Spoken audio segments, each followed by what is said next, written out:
ദൈവത്തിൻ്റെ സ്നേഹം ഒരിക്കലും പരാജയപ്പെടുകയില്ല. റോമർ 8:38-39 വാക്യങ്ങൾ. ക്രിസ്തു യേശുവിലുള്ള ദൈവത്തിൻ്റെ സ്നേഹത്തിൽ നിന്നും നമ്മെ വേർപെടുത്താൻ ആർക്കും കഴിയുകയില്ല.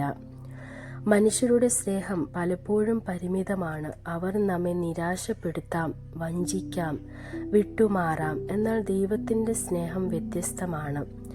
അത് മാറാത്തതും നിബന്ധനകളില്ലാത്തതും ശാശ്വതവുമാണ്.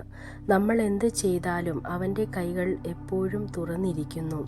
ഉദാഹരണം, തെറ്റിപ്പോയ മകൻ. എങ്ങനെ ഒരു പിതാവ് വഴിതെറ്റിപ്പോയ മകനെ തിരികെ വരുമ്പോൾ ഓടിച്ചെന്ന് ചേർത്ത് പിടിച്ചു, അതുപോലെ തന്നെയാണ് ദൈവവും. നമ്മൾ തെറ്റുകൾ ചെയ്താലും അവനിൽ നിന്നും അകന്നാലും അവൻ്റെ സ്നേഹം ഒരിക്കലും നമ്മെ ഉപേക്ഷിക്കുകയില്ല. നിങ്ങൾ അയോഗ്യനാണെന്ന് തോന്നുകയോ ദൈവത്തിൽ നിന്നും ദൂരെ പോയി കഴിഞ്ഞുവെന്ന് കരുതുകയോ ചെയ്താലും സത്യം ഇതാണ്: ഒന്നും നിങ്ങളെ ദൈവത്തിൻ്റെ സ്നേഹത്തിൽ നിന്നും വേർപെടുത്തുകയില്ല. നിങ്ങളുടെ പഴയ ജീവിതവും പിഴവുകളും സംശയങ്ങളും പോലെയല്ല അവൻ്റെ സ്നേഹം. ഇന്നലെയും ഇന്നും എന്നും ഒരുപോലെ തന്നെ. പ്രവർത്തിക്കാനുള്ള ആഹ്വാനം.